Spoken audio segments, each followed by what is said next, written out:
గౌరవనీయులైన వేదికను అలంకరించిన పెద్దలకి, అలాగే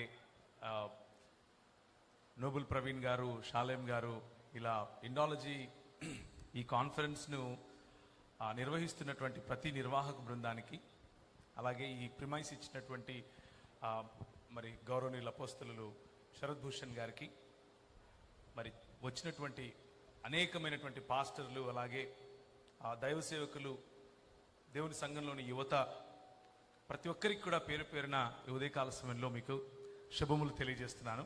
మాతో పాటు వచ్చినటువంటి మా అత్యంత ఆప్తులు, మా అంకుల్ గారు బిషప్ శామ్యుల్ మెరుపు గారు, అలాగే పాలన్ గారు, వారికి కూడా హృదయపూర్వకంగా ఆహ్వానం కూడా తెలియజేస్తున్నాను. ఈరోజు ఉదయము కొన్ని విషయాలు మాత్రమే నేను ప్రస్తావించి ముగిస్తాను.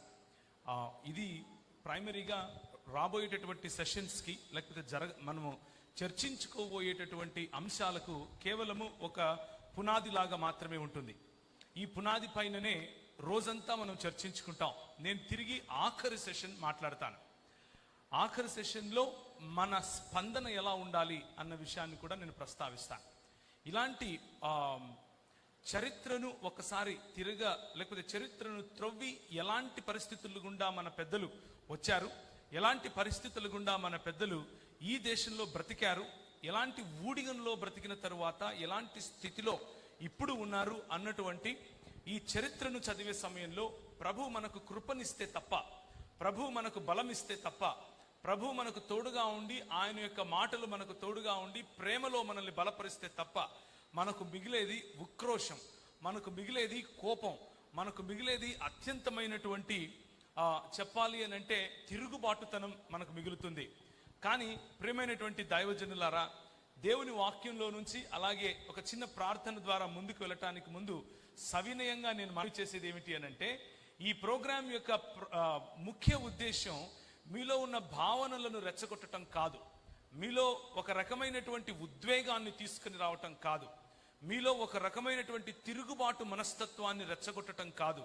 కానీ పరిపక్వత కలిగినటువంటి క్రైస్తవ సమాజంగా, దేవుని వాక్యములో ఇమిడినటువంటి, దేవుని వాక్యములో వేళ్ళూరినటువంటి క్రైస్తవ సమాజము మరియు యువతగా ఒక కొద్ది నిమిషాలు ఆలోచించి ఒక స్టెప్ వెనుకకు తీసుకుని మేధోమథనంతో ఆలోచన పద్ధతిలో ఒక దృక్పథాన్ని, ఒక వైఖరిని సమాజం పట్ల, దేశం పట్ల, దేశ నిర్మాణం పట్ల కలిగి ఉండాలి అన్నటువంటి ఆలోచనతోనే ఈ ప్రోగ్రాం చేస్తున్నాము అన్నటువంటి విషయాన్ని సవినయంగా మనవి చేస్తున్నాను. మీరు చూసినటువంటి బ్యాక్ డ్రాప్ కనుక చూస్తే భారత లేకపోతే నవభారత నిర్మాణానికి క్రైస్తవుల పాత్ర ఏమిటి అన్నది ప్రాముఖ్యమైన మన థీమ్. మనము ఏం చేశారు అన్న విషయాన్ని చూడబోతున్నాం. ఆ క్రైస్తవులలో క్రైస్తవ మిషనరీలు, ముఖ్యంగా క్రైస్తవ మిషనరీ భావజాలం కలిగినటువంటి సంపూర్ణ సేవకులుగా పిలువబడినటువంటి మిషనరీలు ఉన్నారు, అలాగే ప్రభుత్వాలలో పనిచేస్తున్నటువంటి మిషనరీలు ఉన్నారు, అలాగే రాజకీయ రంగంలో మరియు అలాగే మిగిలిన వేరు రంగాలను, ఆ రంగాలలో నాయకత్వపు స్థానాన్ని అధిరోహించి నేటి భారత నిర్మాణాన్ని చేసినటువంటి మన పెద్దల గురించి, మన పితరుల గురించి మాట్లాడుకుంటాం. అయితే కొన్నిసార్లు లేకపోతే ప్రతి విషయంలోనూ డీటెయిల్స్ లోనికి వెళ్ళటం ఒకటే రోజు సాధ్యం కాదు. అంటే 1957లో ఏం జరిగింది, 1923లో ఏం జరిగింది, 1925లో ఏం జరిగింది, అలా జరగటానికి ఎవరు కారకులు, ఏ డేట్లో జరిగింది, ఏ ముహూర్తంలో జరిగింది, ఇలాంటి విషయాలు గనక చెబుతూ పోతే ఏదో హిస్టరీ క్లాస్ 7వ తరగతి నుంచి 10వ తరగతి వరకు జరిగే హిస్టరీ క్లాస్ చెప్పి వెళ్ళిపోయారు ఈ సాక్షి అపాలజెటిక్స్ వాళ్ళు వచ్చి అన్నటువంటి అభిప్రాయంలోకి వెళ్ళిపోయే అవకాశం ఉంది. కనుక దేవుని వాక్యానుసారముగా ఉన్నటువంటి క్రైస్తవ బోధ ఏంటి, దేవుని వాక్యానుసారంగా ఉన్నటువంటి క్రైస్తవ దృక్పథం ఏమిటి, ఆ దృక్పథము కారణంగా మనకు వచ్చినటువంటి పునాది, మనకు వేయబడినటువంటి పునాది ఏంటి అన్న విషయాన్ని చూస్తాం. ఆ పునాది పైన కట్టబడినటువంటి ఈ భారతదేశం ఇప్పుడు ఎలా ఉంది అని తులనాత్మకంగా చూసే ప్రయత్నం చేస్తాం. ఆ తరువాత రానున్న రోజుల్లో మన పిల్లలకు ఎలాంటి భావి భారతాన్ని ఇవ్వబోతున్నాం అన్నది కూడా మనం బేరీజు వేసుకోవాలి. ఒక రకమైనటువంటి స్పందనను గురించినటువంటి ఆలోచన, స్పందనను గురించినటువంటి సిద్ధపాటు ఈరోజు మనం మొదలు పెడతాం, ఈరోజే అంతా అయిపోతుంది అని నేను చెప్పను, ఈరోజే సంపూర్ణమైనటువంటి ఒక పిక్చర్ మీకు వస్తుంది అని నేను చెప్పను, కానీ ఒక అడుగు ముందుకు వేస్తాం. All it takes to start a big journey is one step.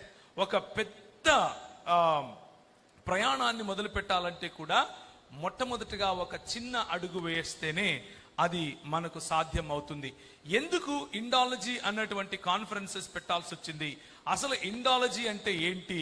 మాకు ఉజ్జీవ సభలు తెలుసు, మాకు స్వస్థత సభలు తెలుసు, మాకు పండుగలు తెలుసు, మాకు గుడారాల పండుగ, రొట్టెల పండుగ వగేరా వగేరా వగేరాలు తెలుసు, కానీ ఇండాలజీ ఏంటి అన్నటువంటి ప్రశ్న చాలా మందికి ఉండే అవకాశం ఉంది. పెట్టిన ప్రతి చోట ఈ ప్రశ్న ఉంది మన కాంగ్రిగేషన్ లో.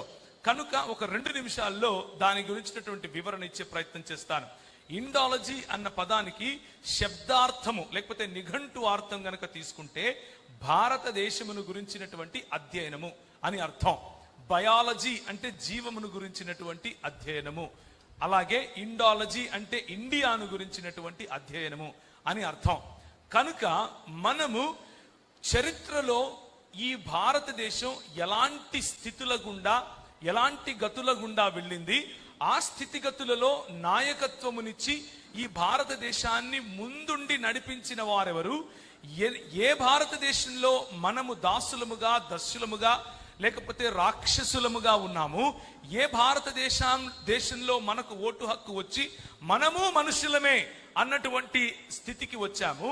అలా రావటానికి గల కారణాలు ఏమిటి, అలా రావటానికి చేసిన చట్టాలు ఏమిటి, ఆ చట్టాలు వెనుక ఉన్నటువంటి పని చేసినటువంటి వారు ఎవరు అన్నటువంటి విషయాన్నే మనం ఈరోజు చూడబోతున్నాం. మీరు ఈ దేశానికి చెందిన వారు కాదు, మేము ఈ దేశానికి చెందిన వాళ్ళం, మీరు ఈ దేశాన్ని విభజిస్తున్నారు అని చెప్పేవాళ్ళు బహుశా మీకు కలిసి ఉండొచ్చు. ఈ రోజుల్లో ముఖ్యంగా మనువాద, హైందవ, బ్రాహ్మణవాదాన్ని నెత్తికేసుకున్నటువంటి వాళ్ళు మాటి మాటికి అనే మాటల్లో ఈ మాటలు మీకు కనిపిస్తాయి. మీరు భారతదేశాన్ని నాశనం చేస్తున్నారు, మీరు భారతదేశాన్ని చాప కింద నీరులాగా నిర్వీర్యం చేస్తున్నారు. ఒక పక్క ముస్లిములు మరి ఈ టెర్రరిజం లేకపోతే ఉగ్రవాదం అన్నటువంటి పేరుతో ప్రబలిపోతూ ప్రపంచాలను గడగడలాడిస్తూ ప్రపంచాలలో భయం పుట్టిస్తూ ఉంటే, ఇంకొక వైపు ప్రేమ ఉన్మాదం లేకపోతే ప్రేమిస్తున్నాము అని బొంకుతూ మీరు ఉగ్రవాదాన్ని లోపల లేపి గోవాలో చేసినటువంటి ఇంక్విజిషన్, కేరళలో జరిగినటువంటి ఇంక్విజిషన్, దాన్ని ఏమంటారు నార్త్ ఈస్ట్ ప్రాంతాల్లో జరిగినటువంటి ఇంక్విజిషన్, అలాగే ఇప్పుడు భారతదేశంలో ఆంధ్ర ప్రాంతంలో జరుగుతున్నటువంటి ఇంక్విజిషన్, మా సంస్కృతిని నిర్వీర్యం చేస్తున్నారు, మా కట్టుబొట్టు నిర్వీర్యం చేస్తున్నారు, మా భాషను నిర్వీర్యం చేస్తున్నారు, మా హాస్పిటల్లు నిర్వీర్యం చేస్తున్నారు, మీరు రిజర్వేషన్లు తీసుకొని మా ఎడ్యుకేషన్ నిర్వీర్యం చేస్తున్నారు. ప్రతి ఒక్కటి భారతదేశంలో మాకు చెందాల్సింది బయట నుంచి వచ్చినటువంటి మీరు నిర్వీర్యం చేస్తున్నారు అన్నటువంటి అపోహతో కూడిన ఒక రకమైన మత విద్వేషాలు రెచ్చగొట్టేటటువంటి వాతావరణాన్ని ఆర్ఎస్ఎస్ గుండా తొత్తులు మన భారతదేశంలో మరి విస్తృతంగా ప్రచారాలు చేస్తున్నారు. విస్తృతంగా మన దేశంలో క్రైస్తవ, ముస్లిము మరియు మిగిలిన అన్ని అంటే హిందువులు మరియు మిగిలిన అల్పసంఖ్యాకుల మధ్య కూడా లేనిపోయినటువంటి చిచ్చు పెట్టేటటువంటి ప్రయత్నం. ఇది ఒక రాజకీయ లబ్ధి కోసం జరుగుతూ ఉన్నప్పటికీ 1920 చిల్లరలలో మొదలైనటువంటి 1923లో రాసినటువంటి ఒక పుస్తకం ఆధారంగా 1923లో రాసినటువంటి పుస్తకం ఇప్పుడు మన పార్లమెంటులోనే ఆయనకు ఒక విగ్రహం కట్టారు. ఆయన పేరు వీర సావర్కర్ గారు. ఆయన రాసినటువంటి 1923లో రాసినటువంటి పుస్తకం ఎసెన్షియల్స్ ఆఫ్ హిందుత్వ అన్నటువంటి పుస్తకం. ఆ పుస్తకంలో ఆయన రాస్తాడు, వాళ్ళ తీర్థస్థలాలు లేకపోతే వారి యొక్క పవిత్ర దేశాలు ఒకరికి అరేబియాలో ఉంటే ఇంకొకరికి ఇస్రాయేలులో ఉంది, కానీ మాకు మాత్రం పవిత్ర దేశమైనా ఉండే దేశమైనా ఇదే అంటూ చీల్చటం మొదలు పెట్టాడు. అలాంటి చీలిక మెల్లిమెల్లిగా ఈరోజు మన దేశానికి మీరు ఈ దేశాన్ని విభజిస్తున్నారని, మీరు బ్రిటిష్ వారి తొత్తులని, మీరు బ్రిటిష్ వారిని పొగిడే వాళ్ళని, మీకు దేశభక్తి లేదని, మీరు ఏ పౌరసత్వం కోసం చూస్తున్నారు, మీరు సియోను వాసులు అని పిలుచుకుంటారు, సియోను పాటలు సంతోషంగా పాడుతూ సియోనుకి వెళదాం అనే టైపు కానీ మేము భారతీయ పాటలు భారతదేశంలో పాడుతూ భారతదేశంలో ఉంటాం అని చెప్పుకుంటూ మరి ఆత్మీయతకు భౌతికతకు ముడిపెడుతూ మతానికి మరియు ఆత్మికతకు ఉన్న తేడా అర్థం చేసుకోలేని కుహనా మేధావులు ఈరోజు క్రైస్తవుల పైన వేసేటటువంటి నిందల గురించి మనం చూడబోతున్నాం. నిజానికి 3000 సంవత్సరాల క్రితం నుంచి ఉన్నటువంటి స్థానికులను ఏ విధంగా ఇక్కడ నుంచి వెళ్ళగొట్టారు, 3000 సంవత్సరాల క్రితం నుంచి ఉన్నటువంటి స్థానికులను ఎందుకని మ్లేచ్ఛులని పిలిచారు, ఎందుకని దాసులు దస్యులని పిలిచారు, ఎందుకని నాగులని పిలిచారు, ఎందుకని వీరిని దాసులు దస్యులు నాగులు మ్లేచ్ఛులని పిలవటమే కాకుండా చివరికి అస్పృశ్యులనుగా చేసి మూతికొక ముంత వెనకలొక చీపురు కట్టి నడిపించారు. ఆ ఇంక్విజిషన్ ఇన్ని వేల సంవత్సరాలుగా ప్రజలను ఈ మతోన్మాదములో ఈ మత ఉగ్రవాదములో ముఖ్యంగా ఈరోజు 2019లో హిందుత్వము కూడా ప్రక్కన పెట్టి మోదిత్వము వరకు వెళ్ళినటువంటి ఈ భారతీయ సంస్కృతిలో క్రైస్తవులు నిజానికి ఎలాంటి వారు? క్రైస్తవులు ఈ దేశానికి సోపానాలయ్యారా? క్రైస్తవులు ఈ దేశాన్ని నిర్మించటానికి వారి జీవనాలను సైతం విడిచిపెట్టి వారి దేశాలను సంస్కృతులను విడిచిపెట్టి వచ్చారా? లేకపోతే ఇక్కడిది కొల్లగొట్టుకొని వెళ్ళినటువంటి బ్రిటిష్ వారు క్రైస్తవులు ఒకటేనా అన్నటువంటి వ్యత్యాసాన్ని మనం చూస్తాం. అందుకే ఈ ఇండాలజీ అన్నటువంటి కాన్ఫరెన్స్ లో మనము మత్తయి సువార్త నుంచి ప్రకటన గ్రంథం వరకు లేకపోతే ఆదికాండం నుంచి మలాకి వరకు మర్మాలు చూడటానికి మనం ఇక్కడ ఈరోజు రాలేదు. దయచేసి ఈ విషయాన్ని జ్ఞాపకం చేసుకోగలరు. ఒకవేళ మీరు అలాంటి బైబిల్ స్టడీ కోసం కనుక వచ్చుంటే మీరు డిసప్పాయింట్ అయ్యే అవకాశం ఉంది. కనుకనే ముందే చెప్తున్నాను, మనం ఈరోజు ఏం చేయబోతున్నాం అనంటే బైబిల్లో ఉన్నటువంటి ఉదాహరణలు ఎగ్జాంపుల్స్ తీసుకోబోతున్నాం. ఆ ఉదాహరణలను ఆధారం చేసుకుని ఈరోజు సమకాలీనంగా మనము మన సంస్కృతిలో ఎలాంటి పని చేయగలం, ఎలాంటి సోపానాలుగా మారగలం, మన యువతకు ఎలాంటి ఛాలెంజ్ను లేకపోతే పిలుపును ఇవ్వగలం అన్నటువంటి విషయాన్ని గుర్తు చేసే ప్రయత్నం చేస్తాను.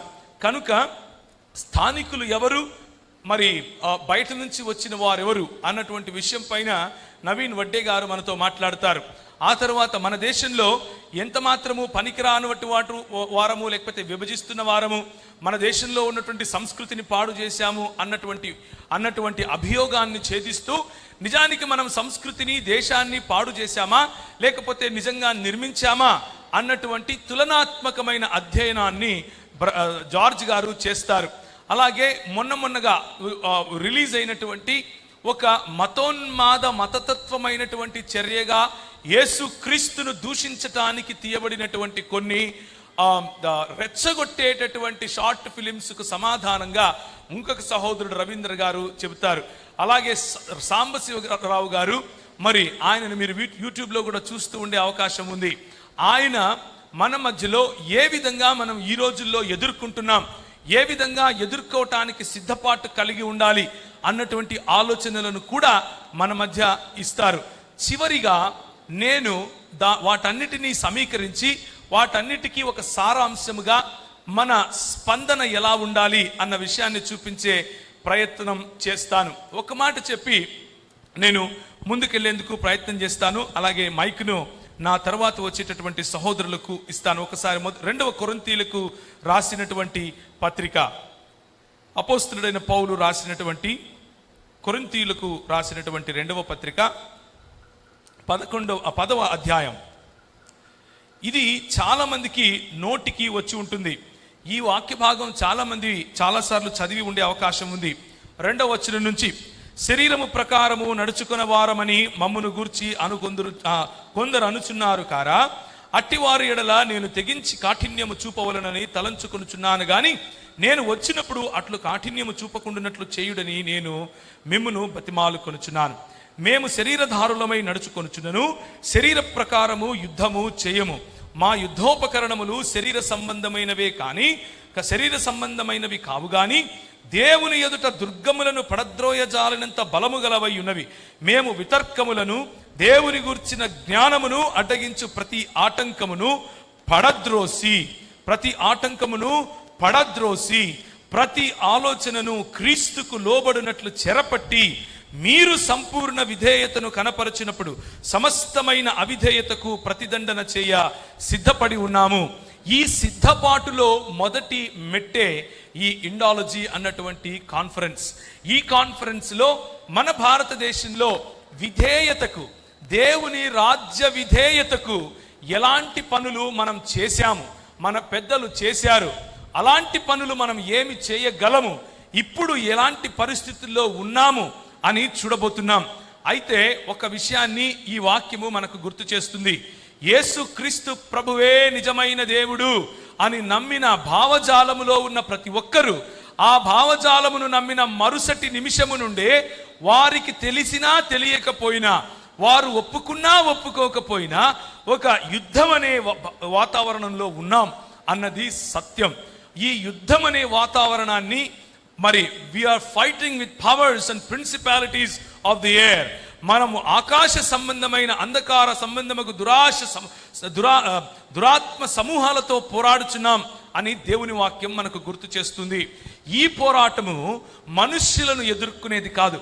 ఈ పోరాటము మనుష్యులను చంపటానికో, మనుష్యులను ద్వేషించటానికో, మనుష్యులతో కత్తులు కటారులు పట్టుకొని రోడ్ల మీదకి వెళ్ళటానికో కాదు. కానీ ఈ పోరాటము భావజాలములతో కూడినది.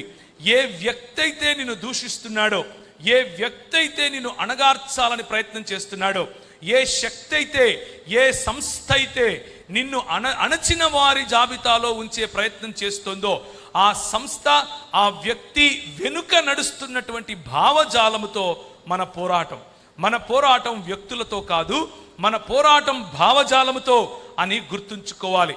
We are fighting in our ideologies, we are fighting in మన దృక్పథాలతో మనం పోరాడుతున్నాం. కనుక చట్టపరమైన, అలాగే శాంతియుతమైన, అలాగే రాజ్యాంగబద్ధమైన, అన్నిటినీ మించి క్రీస్తు శాస్త్రబద్ధమైనటువంటి రెస్పాన్స్, క్రీస్తు శాస్త్రబద్ధమైనటువంటి మన రెస్పాన్స్ ఇవ్వటమే మనకు ఈరోజు ఇండాలజీలో మనం చేయబోయేటటువంటి పని.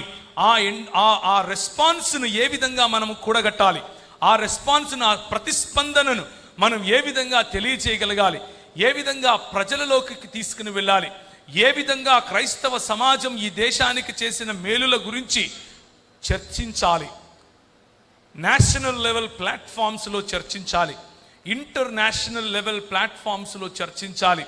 ఈ చర్చకు సానుకూలమైనటువంటి స్పందన ప్రజలలో నుంచి తీసుకోగలగాలి. తద్వారా దేవుని రాజ్య స్థాపన మనం చేయగలగాలి అన్నటువంటి ఆలోచన. కనుక ప్రియమైనటువంటి దేవుని బిడ్డలారా, ఇంకొక వాక్యాన్ని చూసి నేను ముగిస్తాను. హెబ్రీయులకు రాసినటువంటి పత్రిక, హెబ్రీయులకు రాసినటువంటి పత్రిక 13వ అధ్యాయము, హెబ్రీ పత్రిక 13వ అధ్యాయము 7వ వచనం ఎవరైనా చదువుతారా? మీకు దేవుని వాక్యమును బోధించి మీ పైన నాయకులుగా ఉన్నవారిని జ్ఞాపకము చేసుకుని వారి ప్రవర్తన ఫలమును శ్రద్ధగా తలంచుకొనుచు వారి విశ్వాసమును అనుసరించుడి. ఇది ప్రభువు మనకిచ్చినటువంటి అనేక ఆజ్ఞలలో ఒక ముఖ్యమైన ఆజ్ఞ. ఆయన చిత్తమును, ఆయన ఆలోచన పద్ధతిని, ఆయన రాజ్యమును ఆయన ఎలా స్థాపిస్తాడు అన్నటువంటి సత్యాన్ని ఆయన దేవుని వాక్యమైనటువంటి 66 పుస్తకాలు ఉన్నటువంటి బైబిల్ గ్రంథంలో మనకు రాయించి ఉంచాడు. అలాగే ఆ దేవుని వాక్యమైనటువంటి 66 పుస్తకాలున్న బైబిల్ గ్రంథాన్ని మన పెద్దలు ఎలా అర్థం చేసుకున్నారు, మన పెద్దలు దాన్ని మనకు ఎలా బోధించారు, మన పెద్దలు మన పైన నాయకులుగా ఉన్నవారు మనకు ఎలాంటి విశ్వాస పునాదులు వేశారు, ఆ విశ్వాస పునాదులలో వారి విశ్వాసమును, వారి ప్రవర్తన ఫలాన్ని శ్రద్ధగా గ్రహించటం కోసం, శ్రద్ధగా అనుసరించటం కోసం మనము ఈ ఇండాలజీ అన్నటువంటి కార్యక్రమాలు చేస్తున్నాం. ఒక ఆయన పేరు రాజీవ్ మల్హోత్రా. ఈ రాజీవ్ మల్హోత్రా అనే ఆయన ఒక అమెరికన్, భారతీయుడైనప్పటికీ భారతదేశాన్ని ప్రేమిస్తున్నాను అని ఒట్టొట్టి మాటలు, అబద్ధపు బూటకపు మాటలు చెప్పి అమెరికాలో బ్రతుకుతూ తెల్లవాడి పంచన ఉంటూ అక్కడ ఉండి ఒక పుస్తకం రాశాడు. ఆ పుస్తకం పేరు బ్రేకింగ్ ఇండియా, అంటే భారతదేశాన్ని విచ్ఛిన్నం చేస్తున్నటువంటి వారు అన్నటువంటి పుస్తకం. ఈ పుస్తకంలో క్రైస్తవులను దుయ్యబట్టాడు. క్రైస్తవులు ఎంత మోసకరంగా ఈ దేశాన్ని చీలుస్తున్నారు, ఎంత మోసకరంగా ఈ దేశాన్ని వారు మోసపరుస్తున్నారు, లేకపోతే విభజించి పాలించి ఇంపీరియలిజం అంటే ఈ సామ్రాజ్యవాదాన్ని తీసుకొచ్చే ప్రయత్నం చేస్తున్నారు అన్నటువంటి పుస్తకం రాశాడు. ఆయనతో చర్చించటానికి మేము సిద్ధము అని చెప్పి సాక్షి అపాలజెటిక్స్ నెట్వర్క్ తరఫున, అయ్యా క్రైస్తవ సంఘం ఈ దేశాన్ని విభజించటానికి కాదు, క్రైస్తవ సంఘంకు ఈ దేశం అంటే ప్రాణం, ఈ దేశ ప్రజలంటే ప్రాణం, అందుకనే దేశమంటే మట్టి కాదోయ్, దేశమంటే మనుషులోయ్ అన్నటువంటి గురజాడ అప్పారావును నిలబెట్టింది క్రైస్తవ సంఘం. మర్చిపోయారా? ఈ కందుకూరి వీరేశలింగం గారి పేరు చెప్పుకొని 1875లో పుట్టినటువంటి స్కూలు గురించి నువ్వు మాట్లాడావు. కానీ కందుకూరి వీరేశలింగం గారు పుట్టకముందు 1805లో క్రైస్తవ మిషనరీలు పెట్టినటువంటి స్కూల్ నువ్వు మర్చిపోయావా? క్రైస్తవ మిషనరీలు పెట్టిన స్కూల్లో కదా కందుకూరి వీరేశలింగం గారు చదువుకుని తర్వాత స్కూల్ పెట్టారు. ఇంత చిన్న లాజిక్ ఎలా మిస్ అయ్యావు అని ఆయనను ప్రశ్నించి మాట్లాడదాం రండి అని అన్నాం. దానికి ఆయన స్పందించి నాకు ఒక ప్రైవేట్ ఛానల్ ఉంది, యూట్యూబ్ మరియు ఫేస్బుక్లలో కొన్ని లక్షల మంది చూస్తారు కనుక నా ఛానల్లో మనం మాట్లాడదామని అన్నారు. మేము స్పందించాం, తప్పకుండా మాట్లాడతామని అన్నాం. యేసు క్రీస్తు రాజ్యమును, యేసు క్రీస్తు జ్ఞానమును అడ్డగించు ప్రతి ఆటంకమును, ప్రతి ఇలాంటి ఆలోచనను చెరపట్టి క్రీస్తు పాదాలకు తీసుకొని రావటమే మా పిలుపు, కాబట్టి మేము మాట్లాడతామని చెప్పిన తరువాత మరి ఆయన మా ప్రొఫైల్స్ పంపిమని అడిగారు. మా ప్రొఫైల్స్ పంపించాం. మీరు ఏ చర్చికి సంబంధించిన వాడు అని అడిగారు. మేము పంపించాం. మాకు ఒక సంఘం లేదండి, మేము సార్వత్రిక క్రైస్తవ సంఘానికి చెందిన వాళ్ళం, బైబిల్ 66 పుస్తకాలు ఉన్నటువంటి బైబిల్ జ్ఞానానికి చెందిన వాళ్ళం, అంతేగాని డినామినేషన్లన్నీ మావే, డినామినేషన్లో ఉన్న ప్రజలందరూ మా వాళ్లే అన్నటువంటి ముక్త కంఠముతో వచ్చిన మాట చెప్పినప్పుడు ఆయన ఆలోచనలో పడ్డాడు. మా ప్రొఫైల్స్ను ఆయన తిరగజూశాడు. మా ప్రొఫైల్స్తో కావలసినటువంటి రీసెర్చ్ ఏది చేయించుకున్నాడో తెలియదు, కానీ తిరిగి ఒక చిన్న ఈమెయిల్, అంతవరకు చాటభారతాలు రాసేటటువంటి ఈయన 2 మాటల్లో కట్టే కొట్టే తెచ్చే అన్నట్లుగా రాసి ముగించేశాడు. ఏమన్నాడంటే, మీ క్రైస్తవులకు, మీ అబ్రహాముకు సంబంధించిన మతాలకు ఎప్పుడు టెక్స్ట్ సావి మీరు పుస్తక ప్రజలు, మేము అలాంటి వాళ్ళం కాదు, మేము అనుభవ ఆధారంగా జీవించే వాళ్ళం, కాబట్టి మీకు మాకు మాటలు కుదరవు అన్నాడు. ఇది బాగుందే, మా దగ్గర పుస్తకం ఉంది మీ దగ్గర లేదా అని అడిగాం, సమాధానం లేదు. మా దగ్గర పుస్తకం ఉంది మీ దగ్గర కనీసం చరిత్ర లేదా అని అడిగాం, సమాధానం లేదు. మా ఈమెయిల్లో ఆయనకు రాసి పంపించాం, అయ్యా మీకు 3 నెలల సమయం ఇస్తున్నాం, మీరు స్పందించండి, మనం మాట్లాడదాం, చర్చిద్దాం, లేకపోతే మీరు రాసిన పుస్తకాన్ని ఉపసంహరించుకోండి, మీరు రాసిన పుస్తకం నిజం కాదని ఒప్పుకోండి అని చెప్పాం. ఆయన ఒప్పుకోలేదు. పైగా ట్రూ ఇండాలజీ అన్నటువంటి ఇలాంటి కాన్ఫరెన్సెస్ పెట్టి సాధారణ భారతీయుల మనస్సుల్లో క్రైస్తవుల పట్ల, ముస్లింల పట్ల, సిక్కుల పట్ల, అలాగే బౌద్ధుల పట్ల విషాన్ని చిమ్మేటటువంటి ప్రయత్నం చేస్తున్నాడు. ఆ ప్రయత్నంలో క్రైస్తవులను దిగజార్చి, క్రైస్తవులు ఏ విధంగా ఈ దేశాన్ని కొల్లగొడుతున్నారు, దేశాన్ని నాశనం చేస్తున్నారు అన్నటువంటి మాటలు చెప్పే ప్రయత్నం చేస్తాడు. అందులో భాగంగానే మోదీ ప్రభుత్వం వారి అధికారంలోకి రాకముందే రాజ్యాంగాన్ని, ఈ దేశ చరిత్రను ఎలా తిరగరాయాలి అని కమిటీలు వేసుకుని చరిత్ర తిరగరాసే పనులు చేస్తున్నారు. ఆ చరిత్ర తిరగరాసేటటువంటి పనికి ఈ ట్రూ ఇండాలజీ అన్నటువంటి కాన్ఫరెన్సులు దాన్ని ఏమంటారు, ఒక ఫౌండేషన్ లాగా, లేకపోతే ఒక పునాది లాగా మారాయి. దాని కారణంగానే ధీటైన సమాధానము అలాంటి వారికి, హిందువులకు కాదు, హిందువులు మన వాళ్ళు లేరా, మన బంధువులు లేరా, మనం కలిసి తిరగట్లేదా, మనం ఇచ్చి పుచ్చుకోవట్లేదా, ఇళ్ళకెళ్ళట్లేదా, రావట్లేదా, మన ఇంటి పక్కన ఉండట్లేదా, ఏ రోజైనా మనకు వాళ్లకు వైషమ్యాలు, విద్వేషాలు వచ్చాయా? కాదు. వీరు హిందువులను ఓటు బ్యాంకుగా తయారు చేసుకునేటటువంటి మనుతత్వవాదులు. వీరు హిందువులను కొల్లగొట్టాలని ఆలోచించేటటువంటి, వారి మేధస్సును మళ్లించి మిగిలిన అల్పసంఖ్యాకులపైకి వారిని ఉసిగొల్పాలి అని ఆలోచించి విభజించి పాలించే బ్రాహ్మణ తత్వవాదులు.